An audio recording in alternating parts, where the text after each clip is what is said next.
Susun buku setiap hari, tugas kecil tiada alasan. Pemimpin lahir dari hati, jiwa besar jadi panduan. Kawan-kawan, asyik pula saya berpantun. Tapi apa makna pantun saya tadi ya? Kawan-kawan nak tahu? Jom ikut saya. Assalamualaikum dan hai semua. Nama saya Nur Aisyah binti Muhammad Faizal atau lebih dikenali sebagai Aisyah. Saya bersekolah di Sekolah Kebangsaan Felda Palung 7 yang terletak di kawasan luar bandar, Jempol Negeri Sembilan. Saya selalu dikenali sebagai seorang yang mempunyai saiz badan yang kecil. Tapi hari ini saya akan menyampaikan cerita saya agar dapat memberi inspirasi kepada kawan-kawan yang lain untuk terus berani ke hadapan, bina keyakinan dan sentiasa maju ke hadapan. Kecil badan besar harapan. Itulah tajuk yang akan saya sampaikan pada hari ini. Kawan-kawan, sebenarnya kan walaupun kita mempunyai tubuh badan yang kecil, bukan bermaksud kita tidak boleh jadi seorang yang berani dan memimpin tau.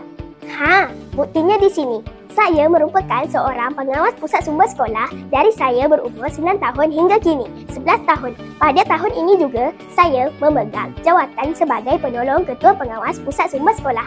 Pada awal, saya dilantik sebagai pengawas PSS. Saya mempunyai perasaan takut, kurang keyakinan, rasa tidak didengari kerana saya selalu merasakan dengan saiz badan saya yang kecil ini tidak mampu memimpin.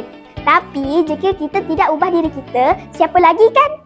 Hari ini, saya akan kongsikan 3 tips bagaimana ingin membina keyakinan diri sendiri.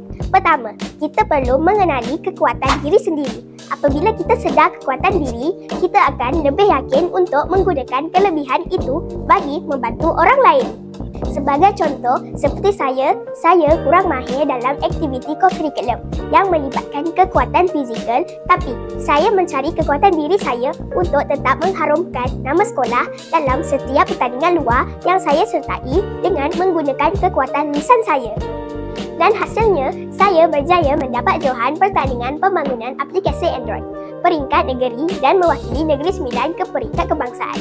Selain itu, saya juga pernah mendapat johan bagi pertandingan mini dokumentari dan chorus speaking peringkat daerah. Saya juga pernah mendapat tempat kelima dalam pertandingan bicara buku kategori bahasa Inggeris peringkat Negeri Sembilan. Dengan penglibatan sebegini, membantu menaikkan keyakinan diri saya untuk memimpin barisan pengawas PSS yang lain. Sebab saya percaya pemimpin yang baik tahu siapa dirinya dan yakin dengan kemampuannya. Kedua, kita perlu melatih diri untuk berkomunikasi dengan baik. Pemimpin yang yakin pandai menyampaikan pendapat tanpa rasa takut. Apabila kita boleh berkomunikasi dengan baik, orang lain akan lebih menghormati kita. Kawan-kawan, inilah saya.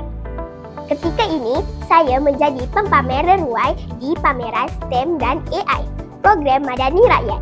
Ini pula apabila saya menjadi pempamer reruai di Karnival Digital STEM Ria JZ peringkat Negeri Sembilan.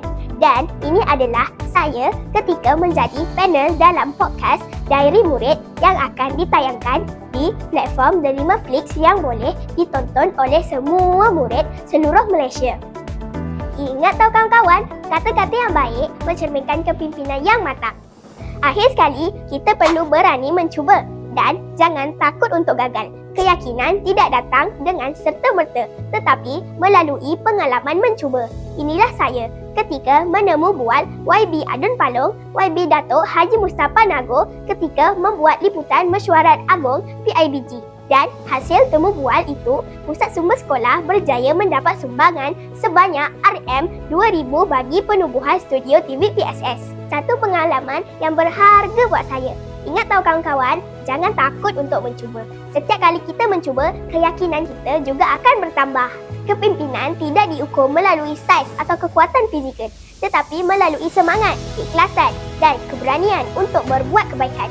Kerana saya percaya, pemimpin sejati bermula di hati. Jika saya pun boleh ubah diri saya dari seorang yang pemalu dan kurang yakin untuk memimpin, saya percaya kawan-kawan di luar sana pasti boleh lakukannya. Dengan lebih hebat lagi, kita boleh, kita akan cuba dan kita mampu lakukan itu semua. Ingat tak kawan-kawan, biar kecil di badan tapi besar harapan. Sekian sahaja daripada saya, Nur Aisyah, pengawas pusat sumber sekolah anda semua.